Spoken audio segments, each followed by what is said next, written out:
Welcome, Fret Talk listeners. It is episode number 209 of the Fret Talk podcast. You are here with your host, Mr. BudgetPedalChap. After a week sunning myself, you are also joined by Mr. Matt Quine. Say hi, Matt. Hi, Matt. Well, hey, getting real close in that microphone. Getting some of those ASMRs. Yeah. Oh man, it's bad touch. Yeah, so there you go. For all of you sickens and wrong'uns out there, that's a couple of seconds to touch yourself too. Because let's face it, that's what it's about, isn't it? ASMR, that's what it's about. Let's not pretend it's relaxing for sleepy. And maybe I'm naive. I genuinely thought it was things that people use to meditate to and fall asleep to. I genuinely thought that's what it was about. I mean, there's probably a small proportion out there, yeah, who are doing that.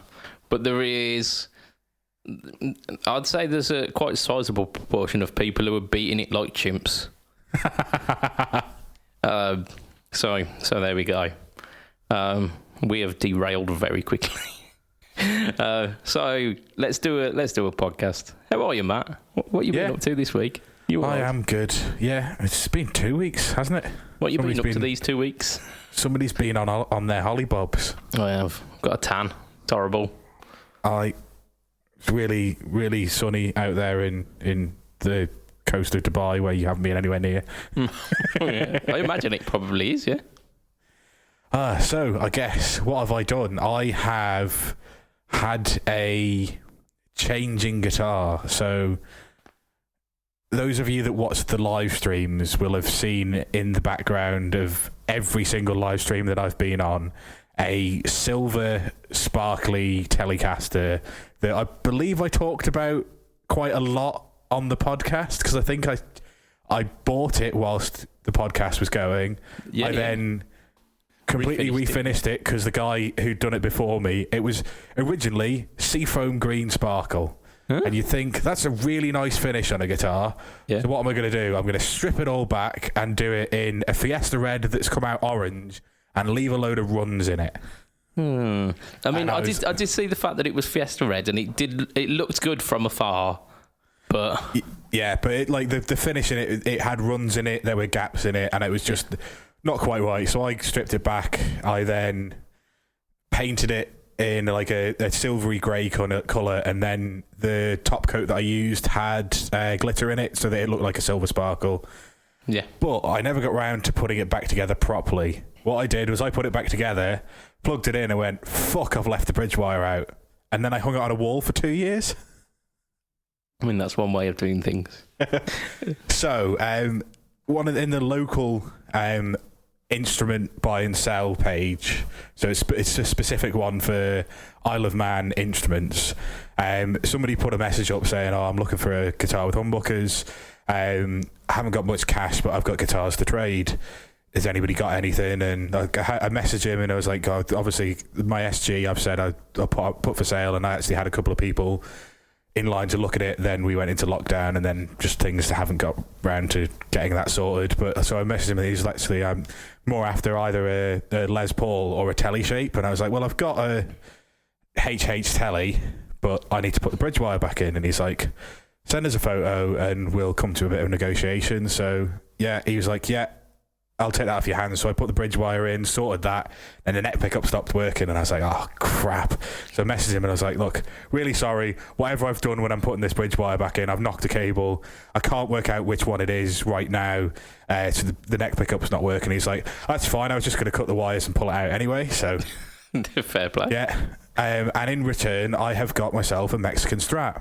Hey. I know that I've had a Mexican Strat in the past. This one is very different. So that was a 50s Strat. This is a 60s. So it's got a rosewood board. It is 60s looking. It's a 95 Strat. So it's fairly old. So it's 26 years. Jesus Christ.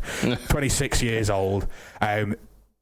You can tell that it's been played a lot because the back of the neck is really played in, so it's really comfortable straight away. So even though it's just quite a thin neck, It's really kind of, there's no stickiness about it. There's none of the like newness of a neck anywhere there. It's just really nice, comfortable to play. It's, I want to say two-tone sunburst, but I can't remember if the Fender is two-tone or three-tone. I don't know. It's black.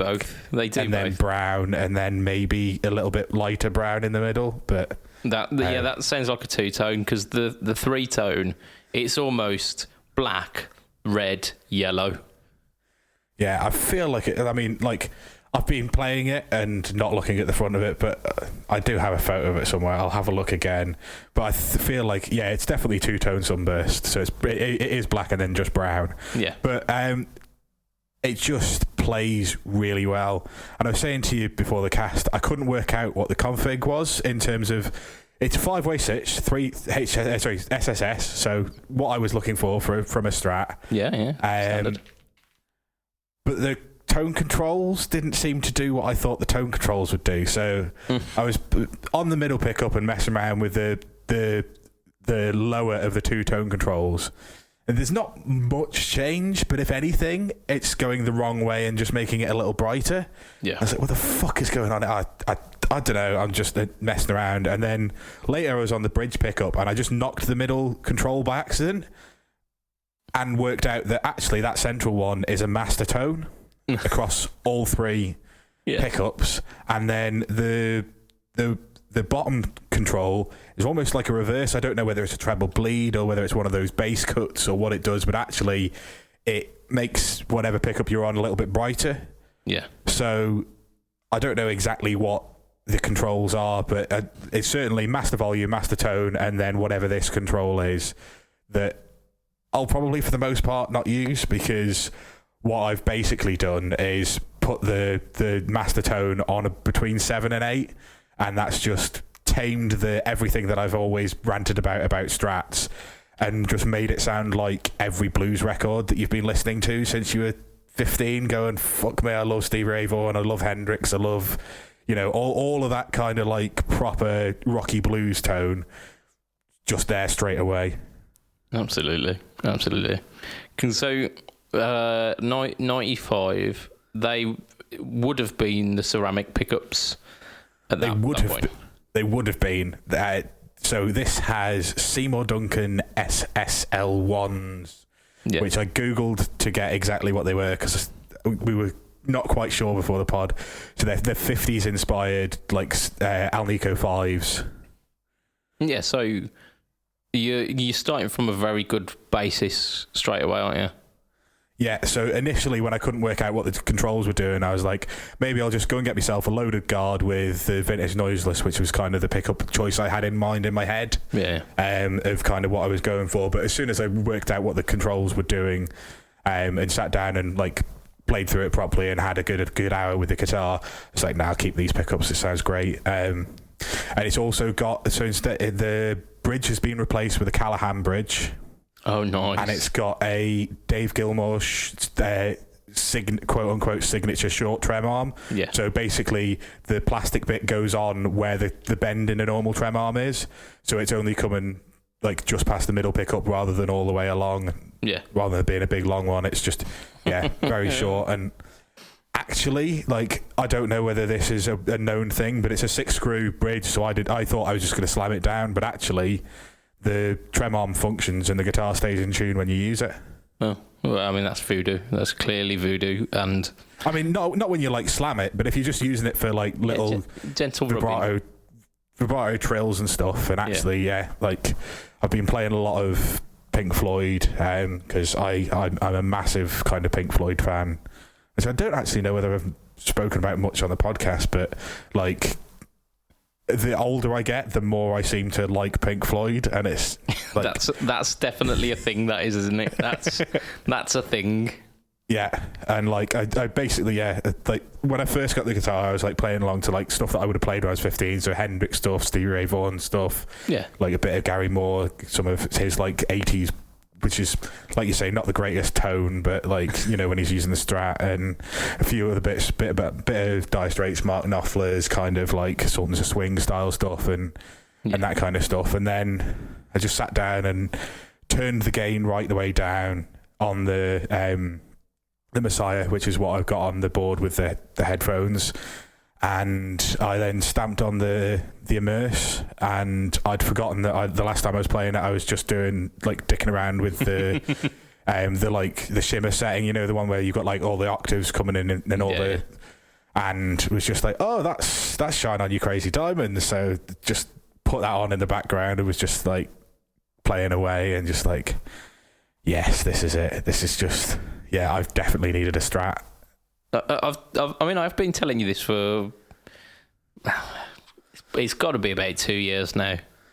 It's probably more like since the podcast started. Yeah. I mean, to be fair, but I did have that like the period where when we started the podcast, I was very telly heavy, and I got rid of my Strats because I'd kind of like veered away from that, and I've gone back to it. I've definitely gone back to it because I use the Variax standard pretty much exclusively, apart from when I'm doing the Pedal Boards of Doom demos, because it's all visual on the guitar and the playing as well. I feel duty bound to show off my collection. I feel like I try and match the guitars to the tones that I want to get. Yeah. And as much as I would like to say that you can get everything that you need from a Stratocaster, some demos do require like a humbucker or require a telly or so on and so forth. So I've put my hands up and admit that. And it does look good having like some variety in the videos as well. But you will notice that like more often than not, it is the Variax that is on there. And generally not with the battery in, just magnetic and yeah, absolutely. And like that's basically what I've been doing for my Strat sounds is for the most part using the neck and middle pickup of the Variax, or if I need a Strat bridge pickup, which is very rare but occasional, turning the battery on and kind of using the Strat settings in there, which are good. Like they are good. Like I mean, we've talked about the Variax to the nth degree, so people know that we like them, and either setting magnetic pickups or the brain working. But it's nice to just kind of where I've got the space, I will rock up to a gig now with a Telly, a Les Paul, and a Strat. Well, hey. And then where I don't have the space, I'll rock up with the Variax and a backup. Yeah, which will probably be the Les Paul. Yeah. I mean, it'll do everything. Like if I don't play a Strat on a Strat song, nobody apart from me is going to notice. Yeah, it's a personal flavour thing, isn't it? I've been asked to dep for a band actually coming up in September, and I've had to start thinking about what I might use for it, because like the Variax would be the obvious choice, but it's not a particularly exciting looking guitar. It's very, very plain Jane. Yeah, very functional. Yeah, it's that, isn't it? And do I go in with that and be like the kind of the gun for hire and just go in clinical with whatever guitar I want and basically do what the fuck I want? Which it'll work. Like a lot of the stuff, it's like R&B, soul.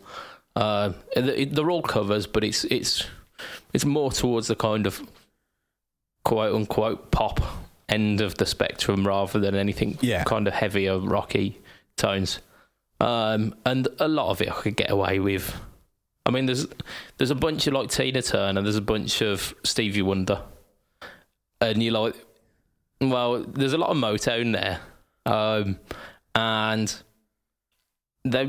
they probably use like the 335 or like bigger jazz box guitars, but in a really kind of thin and trebly setting.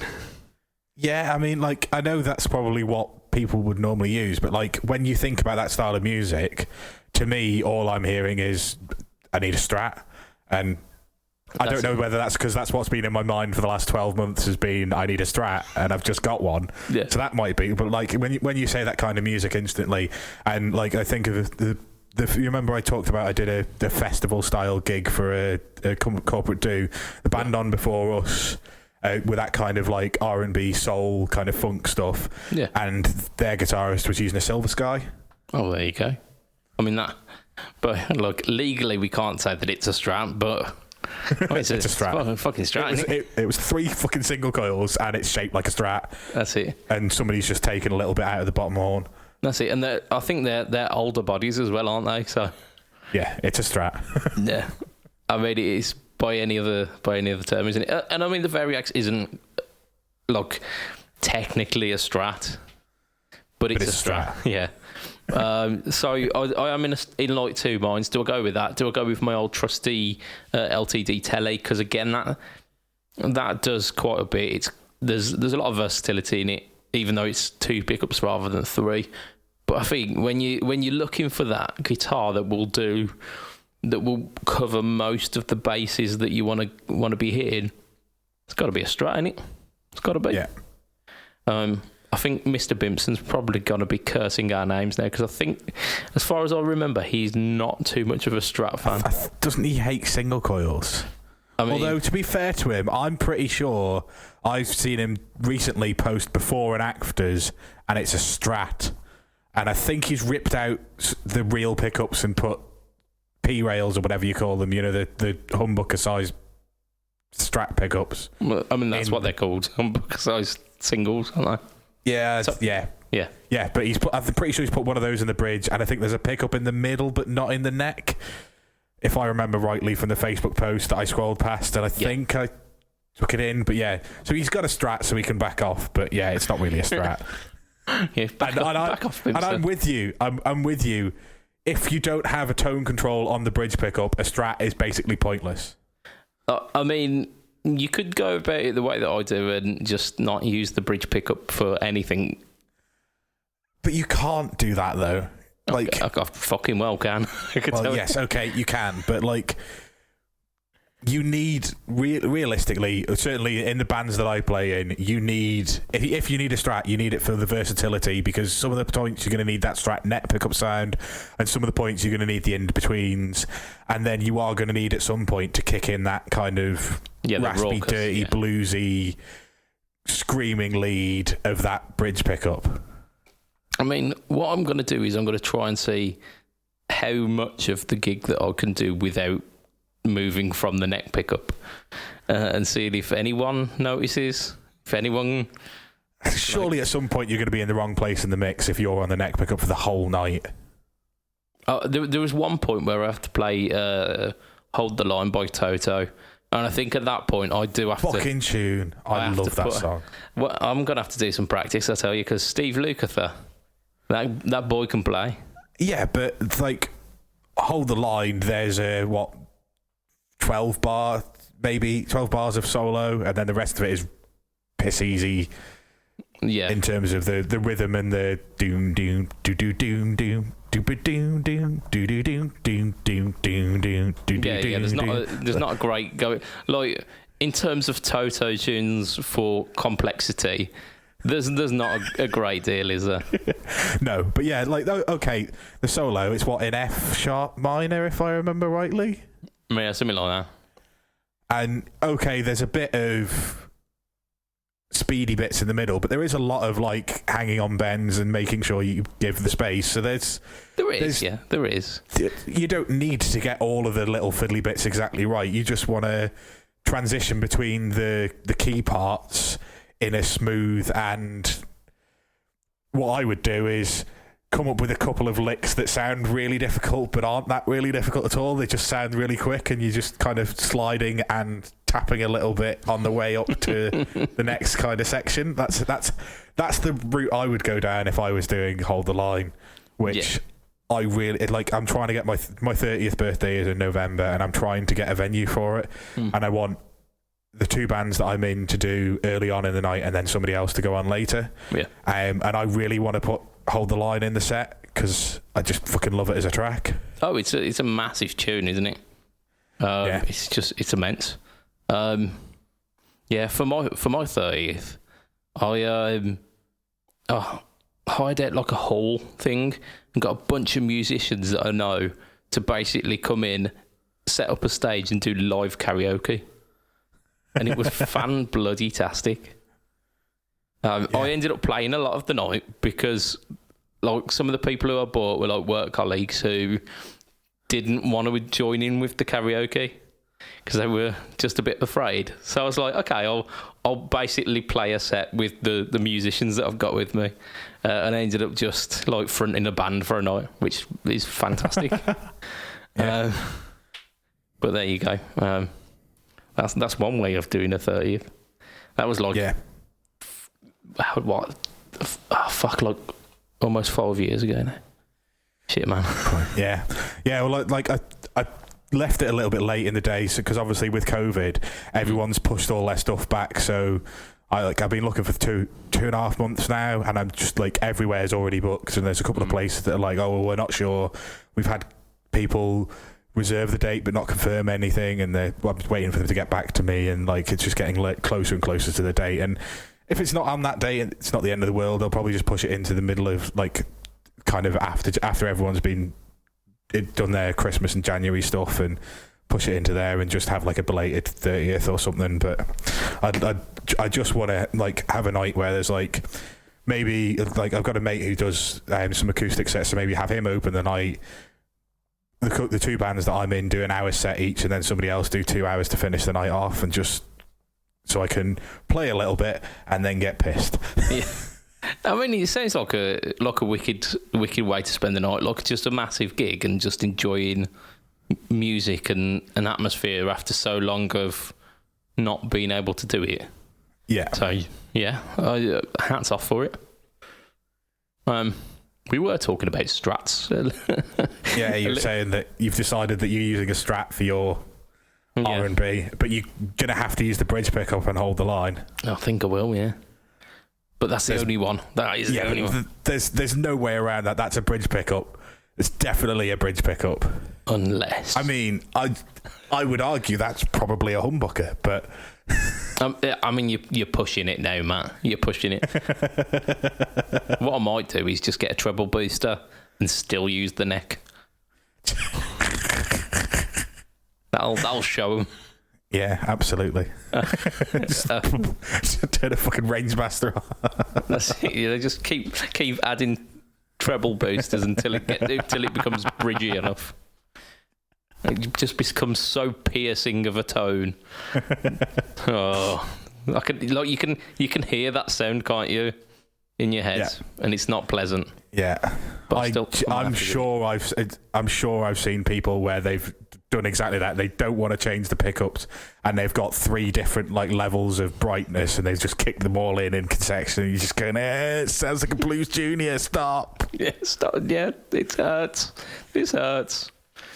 Right, I think I should probably talk about some of the stuff that I've done this week, because we're approaching kind of halfway, and we have got some news to do this week. Reluctantly. Yes. No, we've got some pretty interesting news, but then we've got the ESPs. What have I been up to this week? What have I been up to? I have been up to many things. No, I haven't. I've been on holiday. I'd finished probably about 2/3 of a video for Pedalboards of Doom before I left for holiday. I was hoping to get it done before I went, so I could have it released over when I was on a holiday. That was not the case. I was still missing one segment, but when I got back, I managed to finish it off pretty quickly because I knew what I needed to do. I had a week to think about what I was going to do. So I did that, and I got it all kind of knocked out pretty quickly. And then we had it release on Tuesday of this week, which was a deeper dive video on the Xander Surplus. Oh, nice. So I'd mentioned on the last video that I did, which was the unboxing one, that I was going to do like deeper dive videos for those two pedals. And the Surplus one came out first because I think I'd put it up as a poll and said like, which one would you want to see first? And a few people got back and said, "Oh, Surplus. We want to hear about the Surplus." And I kind of agreed because like Xander Pedals, Alex over at Xander Pedals does some absolutely fantastic demos for his products. But the surplus is like your green overdrive and then some, but it's very much kind of in that like very specific shaping overdrive boost kind of territory, and that is not the wheelhouse of Xander. Like Xander's stuff is very kind of 90s 2000s alt, kind of like Smashing Pumpkins, all of those kinds of like kind of like heavier tones, very melodic kind of chordal stuff, but it's very much geared towards that kind of really heavy blanket of gain rather than the more it sounds snobby to say refined, but you know what I mean. Like the gainy side is more of like a texture, whereas the like getting subtle overdrive, it's very much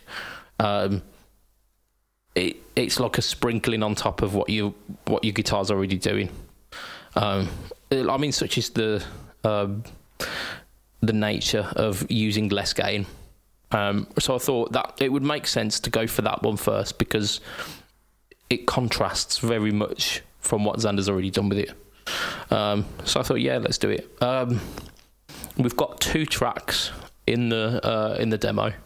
One is based on our favourite blues lawyer dad, flip-flop salesman, Mr. Joe Bonamassa, and it features the guitar that's over here. That doesn't help our listeners.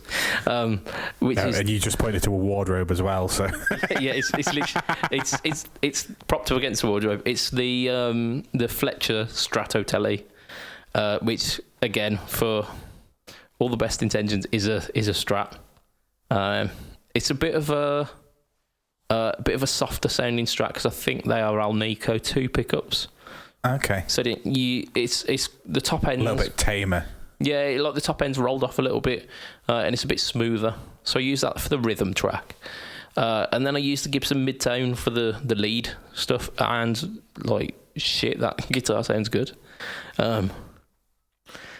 But it again props up really nicely by the Xander, which I'm using less again and more of just like almost like a presence and volume boost a little bit. Okay. And it just enhances what we've already got there with the semi-hollow humbuckery tone. So there's that. But then I thought, because the surplus does do that like tube screamery thing, but then it goes way above and beyond. And if you use the response control, which is essentially like a bass control, and you like run that near maximum, you get more gain as well. And if you run that and like you brighten up the tone a bit, the amount of gain that you've got works as a crunch channel. Yeah. So thought, what better way to do a crunch channel than Thin Lizzy? Like Thin Lizzy humbuckers. So I've cracked out the Les Paul. And I was having a chat with a few people. I think Stuart Tate. Who else is there? The Underfluked, JSA. Like I've got all of them in like a little group chat kind of thing.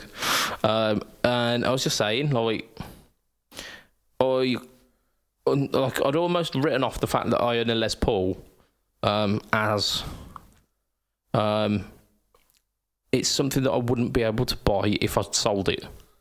Like if I sell it now, I wouldn't be able to justify spending what I'd have to spend to get another Les Paul.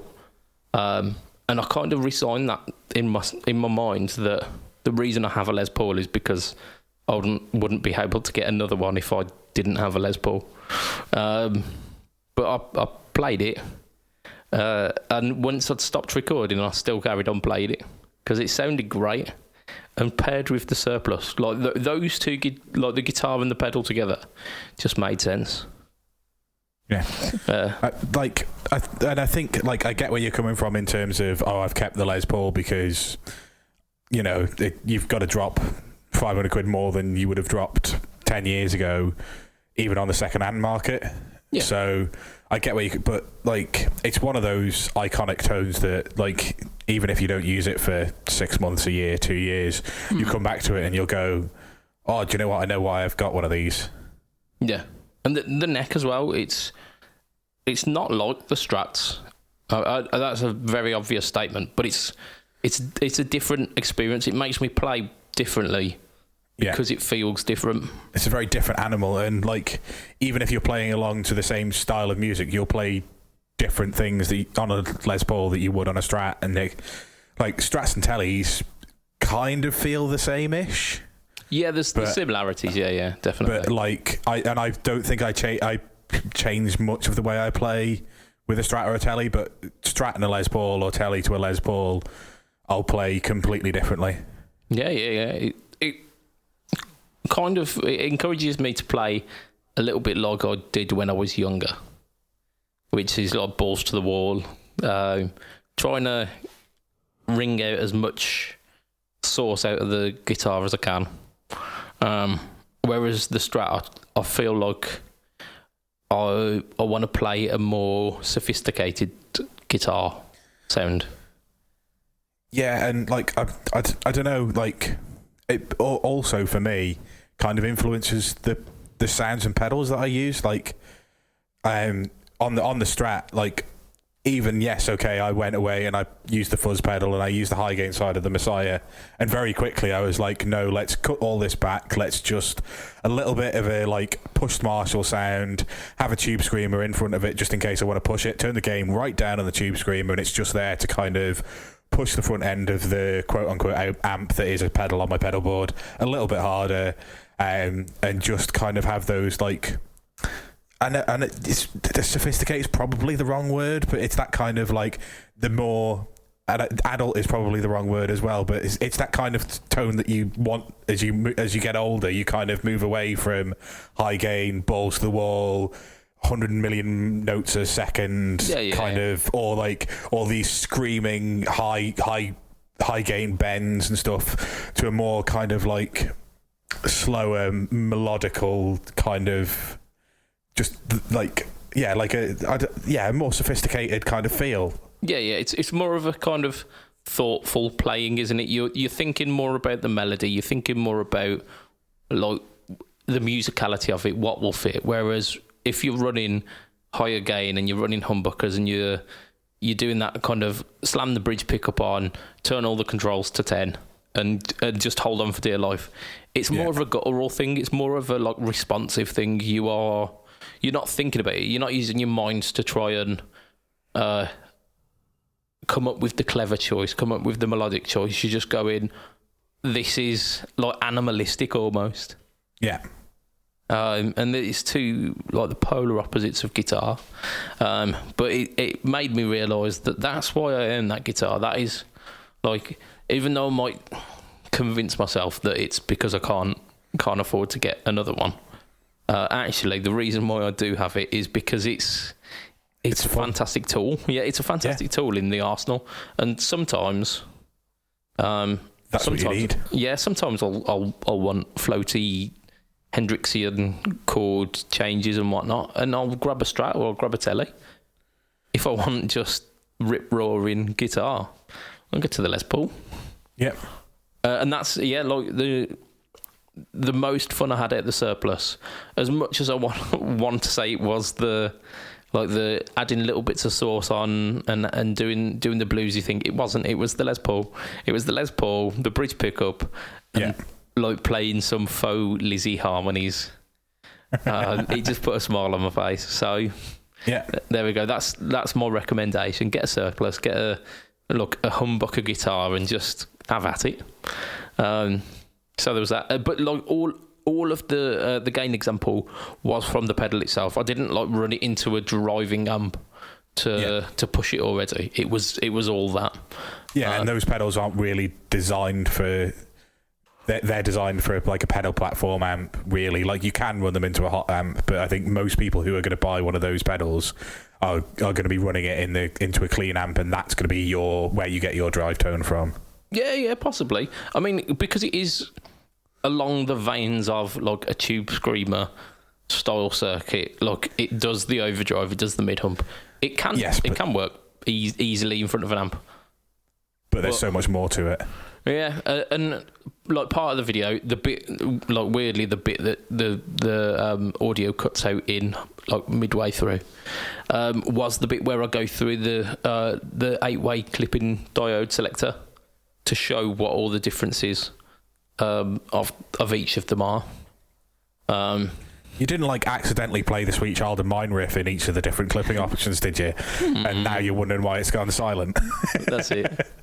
No, like I checked back because I'd got a comment on the Pedalboards of Doom YouTube channel, and it come up, and the guy, there was a guy who like quite kindly pointed out, "Oh, great demo, like 441, like time stamped it and said there's no audio here. What's going on?" So I had a look at it. I listened back to it. I went and checked it to see if there was any copyright strikes on it. Nothing had flagged up. Like all the checks had come back fine. And then I went on to into my computer hard drive to check what was going on at that point. And it was just kind of random bluesy licks, like a few chords, nothing that really sounded like anything. Yeah. So I'm really sorry to anyone who's watched that video and has missed a minute of my bluesy dad licks. I can only apologise. Hopefully, I have emailed YouTube and asked to see if they can reinstate the audio without me having to like take the video down and then re-upload. Oh, pardon me, because that like it'd mess with the algorithm. And it'll mess with the analytics, and then it just harms you in the long run. Yeah. Well, it's that, isn't it? I don't really, because it's not my YouTube channel. I don't want to be doing stuff that's gonna like give it like a little fucked up blip in the middle. And I don't want to like lose out on the views that are already on it, because like people. Even though that chap had like made a comment that the audio was missing, we went on then to have a chat about the video, and I don't want to lose that comment as well, because I really enjoy the interactions that I have with the audiences, like be it on my channel or with the PBOD stuff. We're getting actually. We have had some horrible comments on the Pedalboards of Doom YouTube channel when we used to do like the news segments and people didn't understand what it was about. There were some like just not nice things, but I found them quite funny. But it seems like more and more that the Pedalboards of Doom channel is cultivating some of that positivity that my channel has got, and I'm loving that. That's good. Because it really does. It makes like the videos take ages, especially the ones for Pedalboards of Doom, because it's essentially like the no talk or tone ones I can crack out within a night. Like I'll come back home from work and I'll like do the recording. It'll take me about 20 minutes, half hour, and then the editing and like all the uploading. It'll be done by the time I'm going to bed. The Pedalboards of Doom stuff, each and every segment in that video, like each and every 1 minute like video clip of me playing like a song example, that's a night, that is. Like sometimes even more, because like I have to arrange a piece of music, and like some of the stuff you can just like off the top of your head, like I can play a Thin Lizzy track, like a Thin Lizzy style track, and some of them I don't even change all that much. I'll take an actual Thin Lizzy track, like download a MIDI drum example of that Thin Lizzy track, and then like change one chord in the chord progression, like change the lead bit or something. But yeah, like each of those it'll take another night and another night, and if I work at that like solidly, 2 weeks is probably the shortest that it will take.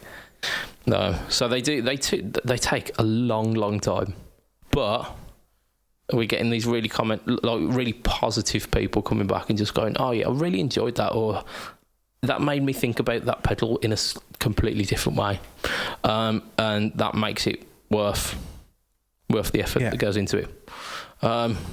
Obviously, this week we've got the No Talk or Tone coming up about the surplus as well. It will be out by the time this video is up. Podcast is up. Hopefully, fingers crossed, that none of the audio is missing from that one. We'll wait and see. We will.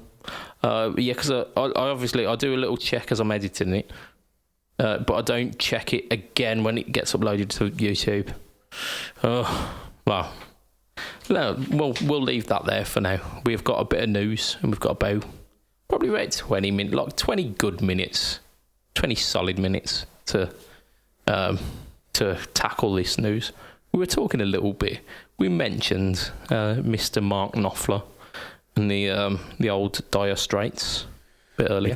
We did. I've been playing a lot of either playing along to Sultans of Swing or the other stuff on that album, or I don't know. Yeah, the Messiah is another thing that kind of points you in his direction. So yeah, I've been playing a lot of Mark Knopfler, no matter what guitars I'm using at the moment.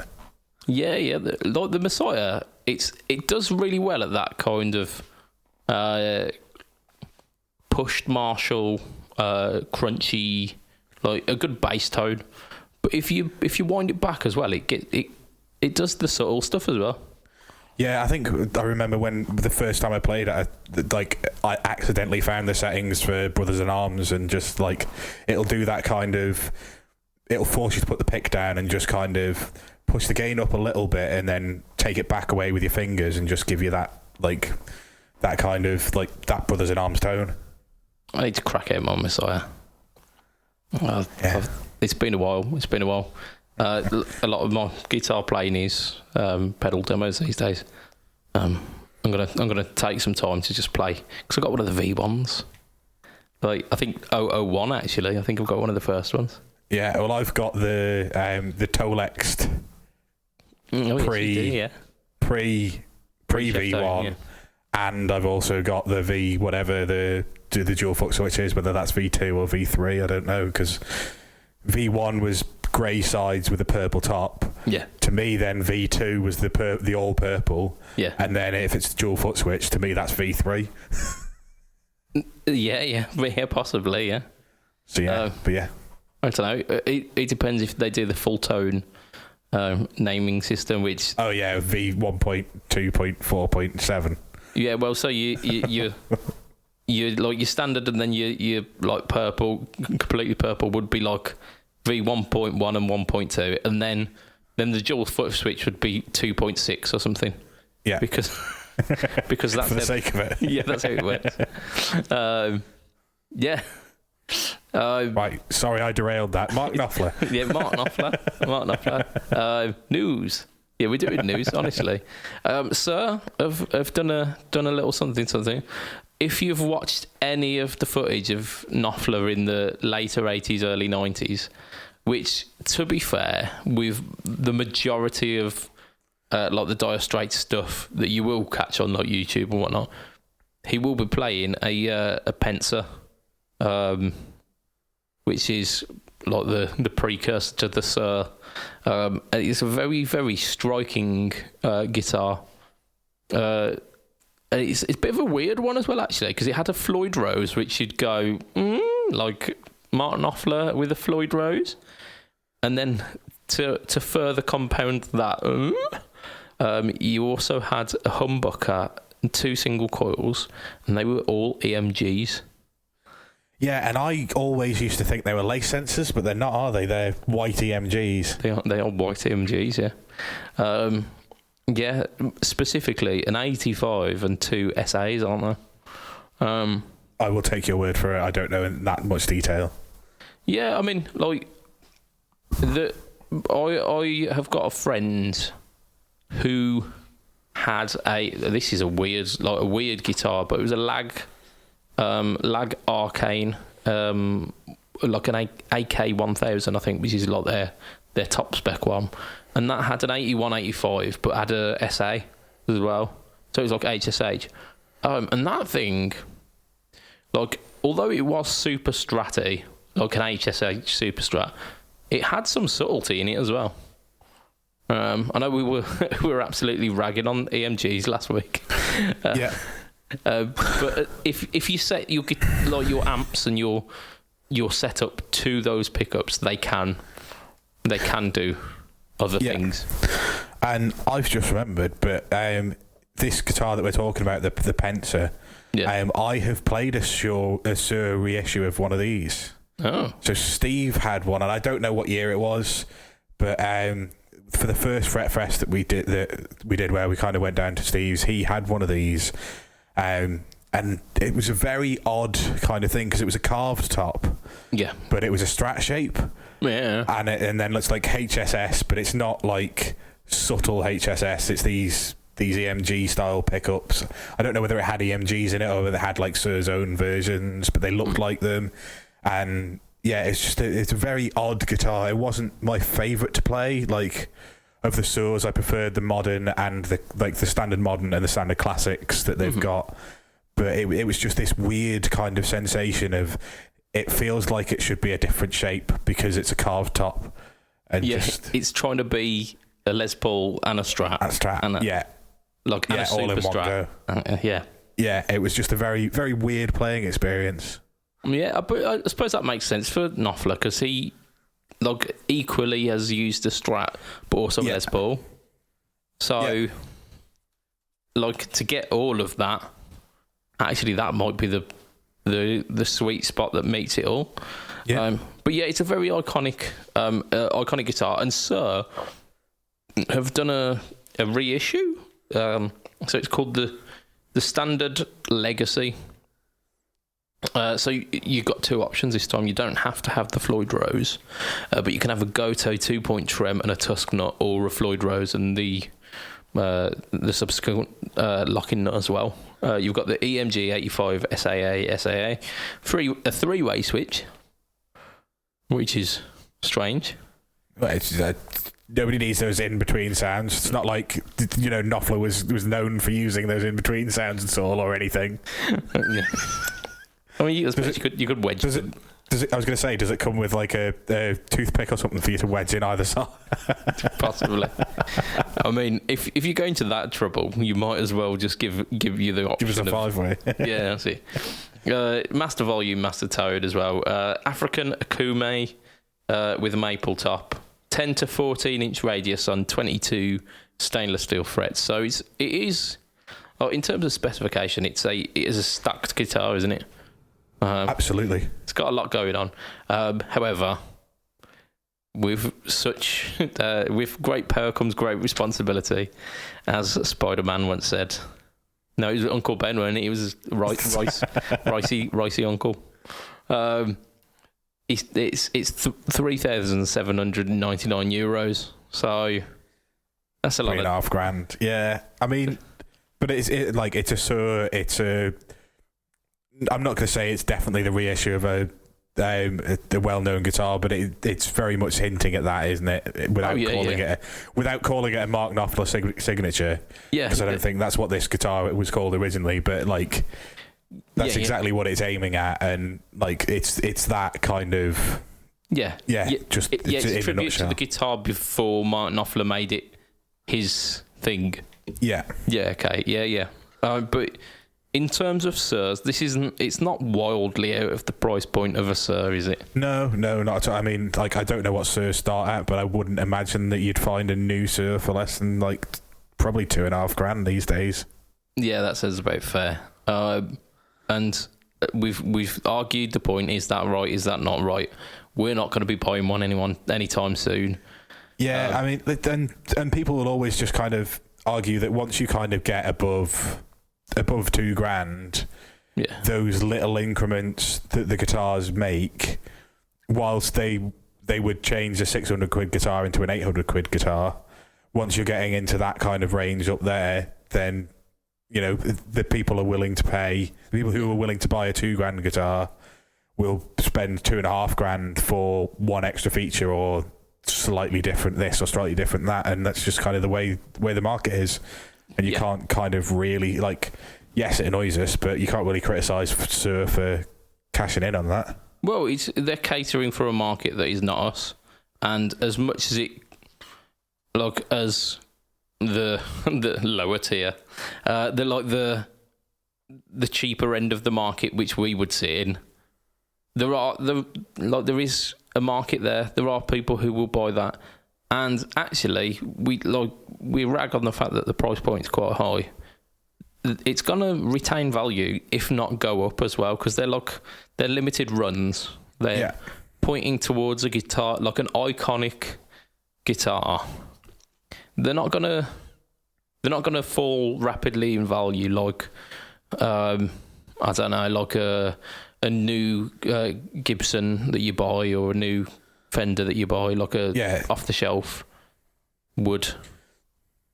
Much like a brand new BMW or Mercedes or whatever, like, loses X amount of percentage off the price once you drive it off the forecourt. Same thing with guitars, like production model guitars. Yeah, that will happen. This is not one of those. It's a limited run. Yeah, and it's a premium instrument, and then it's a limited run from a premium instrument company. Yeah. So as much as it's not, like, we're not going to be buying it, and there's probably very few people who listen to this who would be buying it, there is a market for it. And actually, it's pretty cool to report about, because, like, we're both fans of Dire Straits, and will have seen. Yes, I've seen hundreds of performances where he's been playing that guitar. Yeah, okay, maybe it's not hundreds that I've seen individually, but, like, yeah, I've seen that guitar thousands of times in videos, like, whether it's just been scrolling through to play along, or just scrolling through YouTube, or, you know, I feel like I listened to a bit of Dire Straits today, or, like, you see him at Crossroads, or you see him playing with other guitarists, like, and like all the bands and stuff in the like early 90s, where he's using that guitar pretty much exclusively. Yeah, like doing 12-minute versions of Sultans of Swing. Like having the solo that lasts pretty much the length of the original track. Yeah, and when he spends about 2 minutes doing that, and you listen to building up to it. Yeah, and then you listen to the record, and he does it for like 4 bars, and then moves on, and then you see him live, and he's doing it for like 2.5 minutes, and he's built up to it from low down, and and like he moves away from it for a bit, and then he's back to the fast, and just he's a giant note cock tease, isn't he? Yeah, I mean, if anything was a podcast title, that's going to be it. But yeah, no, like, yeah, I absolutely love Knopfler. Like, this guitar is one of those iconic guitars. Okay, you know, it's not the first thing that you think of when you think of an iconic guitar, but when you see it, you think of Knopfler, you think of Dire Straits, you think of just like, certainly if you're a Dire Straits fan, you'll think of all the times you've seen him play that guitar, and it's countless times. Absolutely. So, as much as it's like we're not going to be buying one, we could appreciate it. Absolutely. Right, now to something that we can't appreciate. I did hint that we were going to be talking about ESP, and largely they're a company that I'm down with. I've got the telly. I've covered a few of their strats before, and like, I'm down with ESP. ESP they're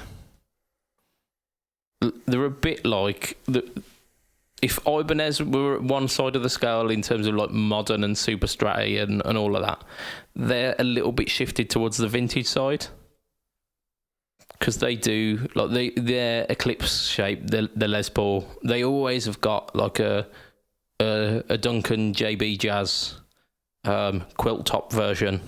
Yeah. Or like they'll have their tellies, and they did like that. The one that I've got, the Ronnie Wood looking one. Yeah. So they've got that from me. I've noted that. I'm like, ESP were cool, but this definitely isn't that. So they've done a run of guitars, and it's called, let me just get this right, so it's the 87 reissue Rainbow Crackle, and that is as tasteless as it sounds. So essentially what you've got is you've got like a rainbow finish, which is like a metallic rainbow finish on each of these guitars, but then they've got like a black finish on top, which has got cracks in it, which you can just see the rainbow sparkly metallic-y finish underneath. So it's almost subtle. It's almost. I mean, it's like an 87 reissue, so it's not going to be subtle because the 80s were anything but. Yeah, they weren't known for subtlety the way that it was the decade of excess, and like that is to be expected. Whether it was your gain or your chorus pedal, everything was turned to 11. That's it. Yeah. And these very much are the finish that represents a chorus pedal turned up to 11, or like your rack-mounted Marshall preamp turned up to 11. So we've got a few shapes here. So we're going to start with the Eclipse 87, and you'd think Eclipse 87 would be Les Paul shaped. Yeah, like it might be there. They've got a thinner body Les Paul shape, and it's a little bit kind of, I don't want to say twisted, but like you can tell like it's a super Strat, but a super Les Paul kind of. Yeah, you're like thinner body, but like the contours are a bit more extreme. So it's almost along the Ibanez series in terms of ergonomics and like thinness to the body.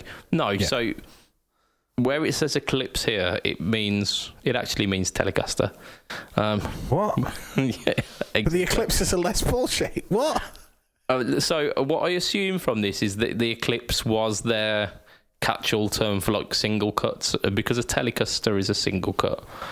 Okay. And in the 80s, they probably ran with that under the Telecaster shape under the Eclipse mantra. Okay. So I'm assuming that's what it is. Correct me if I'm wrong, but I assume that's probably where we're hinting at. But it's a bit of a mind fuck.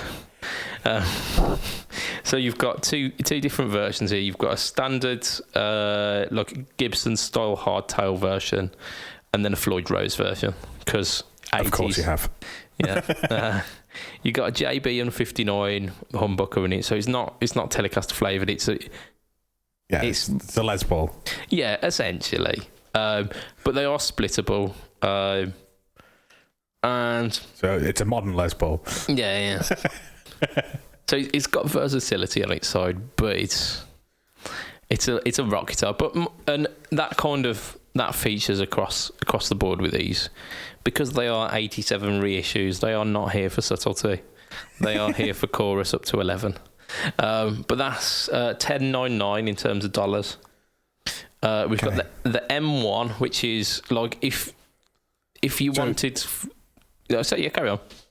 M1, so that's what Chapman calls his Telecaster shape, isn't it?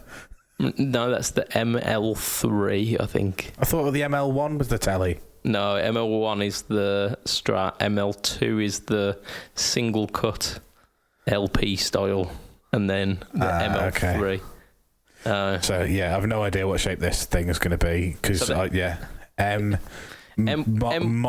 super. So that's Super Strat because it's modern. Yeah, so it is Super Strat. Yes. Way. You win one internet point. Excellent. And in terms of like how 80s rock shred this is, like out of the entire lineup, this is the single most one. So it is a single pickup, a Duncan distortion.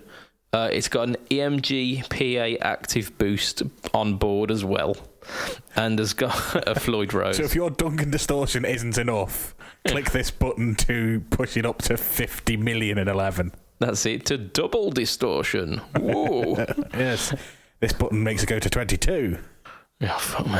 Like, nothing pains me more than this style of guitar, but there you go.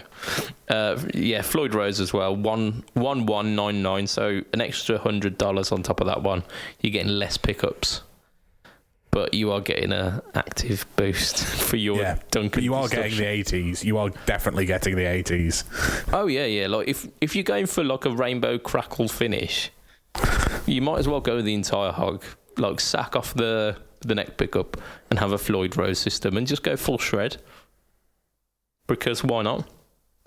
So there's that. There's the Mirage Deluxe, which is very similar. But instead of being a single pickup, it's got a hot rail in the neck. And again, the Duncan distortion in the bridge. Both are splittable. And it's got a Floyd Rose as well. I didn't write down the price for that, but I think it was $10.99. Oh yeah, I have. Yeah, sorry, $10.99. So that one again is a little bit cheaper. I assume these are from the ESP range and not the LTD range. So it's going to be Japanese made, or at very, very least you'd expect like Korean. And then we've got a bass. Okay. I mean, it's a bass. It's called the Surveyor. It's a PJ setup. It looks like a P bass, and it's $9.99. Okay. Less money because there's less strings. Yeah, well, that's it, yeah. And less people care about it. Did I say that? Oops. Oh, Bimson's going to be all over you after this pod. Come for it. I'm ready. Oh, dear. I reckon we've got time for one last bit of news before we wrap up. Well, yeah, I think just to put a neat little bow on those ESPs, not for me. Yeah. They're for someone, but just not for me. Right. So, I mean, yeah. Oh, I was going to say, you sound like, I don't know whether you've seen the viral video of the horse at the Pride Festival where they've painted a zebra crossing as a rainbow, and the horse sees it and just has a massive panic attack at this rainbow. Oh fuck! Like it's a police horse and it's just going absolutely schizo and dancing around it rather than going over it, and it's just with you like not liking the rainbow crackle or whatever it's called. It's just that's what I'm imagining you doing now. No, don't want anything to do with it. Run away from it. Get away from it as quickly as possible. I will dance around the rainbow zebra crossing of guitar. So there you go. Yeah. Final bit of news. Moog. They are giving you more for your money. Way. Oh, I had to, didn't I? So they are looking to expand their X2 range. To include the D7 and the R7, which were previously like mini style, like multi-faceted delay and reverb pedals. They have been out for quite a while. There's more in that range. I think there was 2 more. I know there's definitely the E7, which was like synth engine kind of stuff, but we're looking at the delay and the reverb one today, which for the X2 they have made these pedals a lot more useful because they crammed all of that technology into mini pedals last time. There's not much you could do in terms of switching.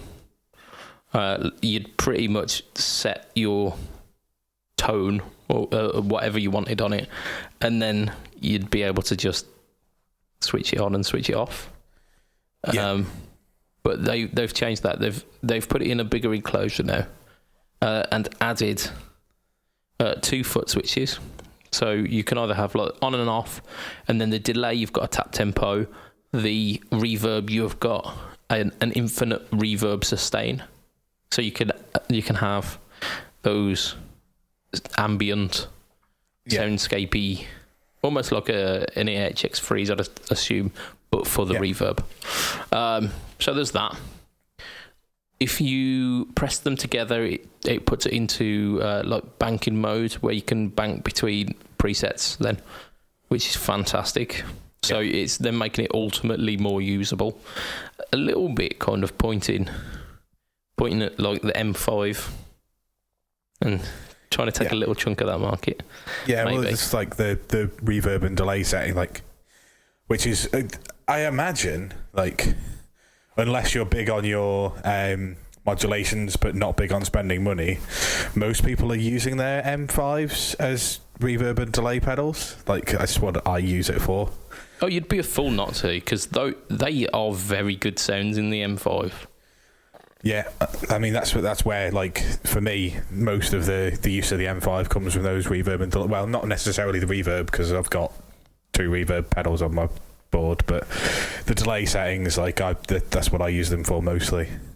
And yeah, like, that's exactly it. Kind of moving between banks is the same as the M5, and then if you've got 4 or 5 banks that you can use, like, that's how I imagine most people use their M5s. So absolutely. So I mean, it's kind of taking the chunk out of that market. Obviously, it's not as Swiss Army, because you've got everything within the box of an M5, but they've got some quite ambient sounds in these. There's like I can't remember what what they called it, but like crystal delay or something like that, where it's like shimmery delays and whatnot. So they've pointed towards like some ambient sounds with these, and I think that function in and of itself, that new function, allowing you to bank between the presets or tap tempo or infinite sustain, unlocks a lot of potential within that as a pedal. Not only have they done that though, however, they have added what is possibly even more useful, which is a stereo in and stereo out. Okay. Because it's in there in a bigger box. They've got the real estate to do that. Room for it, and that kind of takes it up that next level as well, doesn't it? Like, if you're using like good reverb and good delay sounds, generally you want them in stereo because it just widens the sound again and just gives you that perfect, like, it's kind of the thing that they would do in a studio anyway. So yeah. I mean, even if you don't use it live, you might use it for recording purposes. Yeah, might use it as a recording, and then it does give you that option of like absolute width, getting massive soundscapes. So yeah, that's really good. The algorithms are all the same by the sounds of it. They haven't done much tweaking there because they were generally quite well received. I remember seeing, I think it was a Guitar Geek demo of the delay unit. And he was really impressed with it, like the earlier versions. And I think I'm not entirely sure if I can say this, but I'm going to anyway. But I think he might have the new versions as well. So maybe watch out for that. But this is mum's the words, don't tell anyone. Unless his demos are out by now, then I completely guessed it. There we go. There's no prices on them at the moment, but we had a little bit of a chat before the podcast on this, and the competition that we see for it is the Hoff and the Flashback 2, which, fair play, are probably more functional. They do have the stereo thing. I think they've both got expression out, so it can allow for the 2-foot switch thing, but adds more cost onto it. Yeah. But they are a bit more of a trusted brand than Moog, because they've been established for longer, and they have the added bonus of the mash function, which is fair enough. But those are kind of, I think they were about you said 159 was the last time you checked. Yeah, but that's quite a while ago now, but I don't imagine that they'll have changed that much. Like, I would say around the 150 mark, which is what you said to begin with. And yeah, that's kind of where I'm feeling that they are. Whether the prices have changed or not, we don't care. In our hearts and minds, they are at around 150. So if these Moogs could come in at around 110, like if they could do it for less than 100, this is like game changing. But if they could do it for about 110, maybe up to 120, that would give you enough enough where you'd pause for thought and go, do I want to go? Do I want to spend that extra push to get the TC stuff, or is this more tempting me away? Because I think if they're coming in at 150, you'd pretty much just go, I'll go for the Hoff, or I'll go for the flashback. Yeah. But if they can come in at that 110, 120, maybe, just maybe. We might have to change that. Why? What's up? Gear for Music, 114 quid for a Hoff 2. Oh, shit, man. Shit. Your game's up, Mo. Your game's up. If you can do them for 70 quid, if you could do, that's cheaper than the old small the box. One foot switch one. Yeah, so I guess they're probably going direct competition. I mean, I'm seeing a couple of the other companies, but they're based in Europe, so they won't have VAT on. But they're doing them even cheaper than that. But yeah, it looks like the Flashback 2 Anderton's 100 quid. Oh, fuck, mate. You are absolutely killing it, TC. What? Give the competition a chance. Come on, guys. Just come on. They've definitely come down a lot in price recently. Oh, yeah, definitely. I remember them being 150. And to be fair, at 150, they're still a pretty decent deal. Yeah, I wonder if there's maybe word in the background of maybe Hoff 3 or something, or changes to something about them for them to have dropped that much. I think I need a Hoff. Look. Yeah, I mean, I'm looking at this going, should I click buy now on that flashback just in case it goes back up in price? Shit, man. The Hoff is the one that I don't have because I've got the flashback V1. Yeah, I don't have a flashback. I've got a Hoff V1. Oh man, do we buy one each and just shit? Fuck.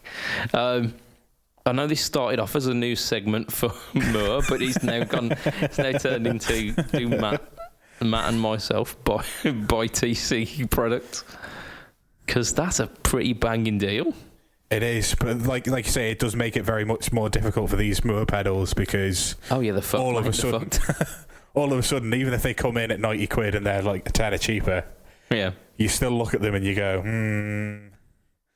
Yeah, you'd be talking 75 is probably your upper end. Yeah, but even then, at 75, you start to worry about the building, the build quality. You start to worry about the algorithms that are going to be inside them, and TC, like you said, have been around making these algorithms since the 80s. They've tried and tested, haven't they? It's a scary thing, guys, but that's 40 years. Of doing these algorithms. Well, the 80s was 15 years ago, and I will hear nothing more of that. 1981 was 40 years ago. No, it was 50 max. I will concede to 20. Yeah, but that's it. 1980 was 20 years ago. 1990 was 10 years ago. Oh shit. Yeah, we're old, man. We're getting old. I mean, you're still young. You're in your 20s. Yeah, for another couple of months. Yeah, then welcome to back pain. I've been there, got the t-shirt, whatever that saying is. I've got the Girthy Dicks t-shirt as well. Yeah, I've got your Girthy Dicks t-shirt. Yeah, I've got all the crippled knees, back pain, knee pain. I can tell whether it's wet outside by whether my right knee hurts or not. I mean, that's a superpower. I'm pretty sure. It's not a very useful one. But I reckon you could make it into the DC universe with that. Yeah, I'm sure I could be on the Justice League with my... I'll call myself Wet Weather Man. See, yeah. Captain Matt. just be sat there at a computer screen and they're like, oh, we're going to go and fight Justice. And I'm like, where a cagoule. That's it, you go, mate, leave it 15 because it's absolutely pissing down outside. But how do you know, Matt? I know. That's my power. That's it, yeah. Not all heroes wear capes. Some of us wear knee braces. Fuck. That is a place where we need to end the podcast, I reckon. It's not getting better than that. So as a thank you to the wonderful people who make this inane bullshit that we dribble out of our mouths possible, it is the Patreon people. You keep the lights going, and you're showing us the love. For as little as $2 a month, if you are not one of those cool kids, you can be. And being part of those cool kids as the Patreon backing crew, you get your name shouted out on the podcast. And these people are as follows: Mr. Andrew Bimson, Mr. Adam Yeomans, Mr. Doug Christ of 37 Effects, of Masters of the Cinematic Universe, and of the Just Surprise Me podcast. I watched No Country for Old Men this week because of his podcast. It were well good. I enjoyed it. We have got a huge erection. Maybe we do. I don't know. I don't know how far into 30 that stops. But we've still got huge erection. We've got Mr. Ben Fletcher of Fletcher Pickups, and we've got Mr. Brian Gower of the Tone Jerks podcast. Oh, it's been a week. Been a week. If you want to catch me online, you can catch me on Facebook, Instagram, and YouTube. I was going to say Twitter then. I mean, you can catch me on Twitter, but I wouldn't. So Facebook, Instagram, and YouTube. And YouTube is the home to the No Talk All Tone series, which this week features the Xander Surplus. Boom. Mr. Matt Quine, you are heel_Matt Q at Twitter. And Twinstagram. Yes, I've remembered that I have it. I opened it this week. Oh, check you out. Yes. Get a gold star. I saw lots of pictures of guitars.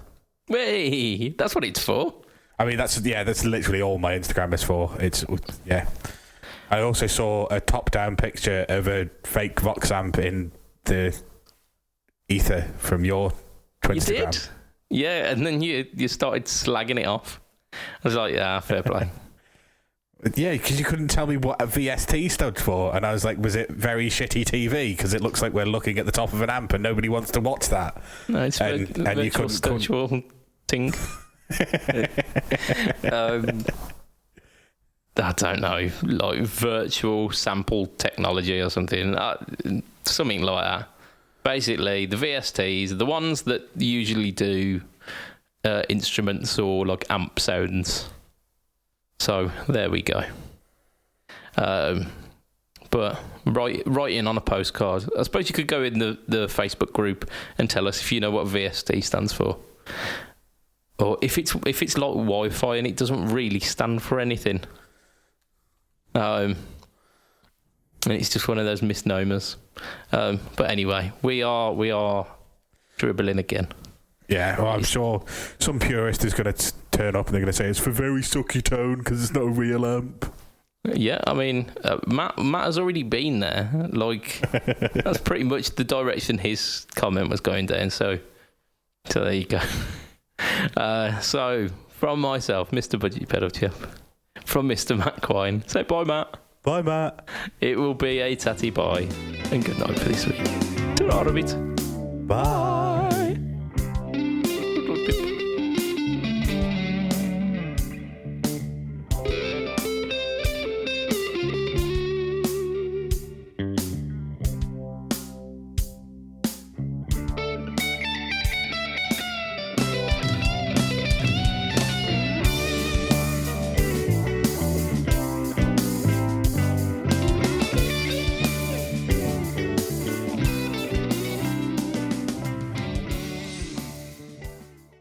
I tried selling all my dogging gear on eBay. I haven't got any bids yet, but there are 11 people watching.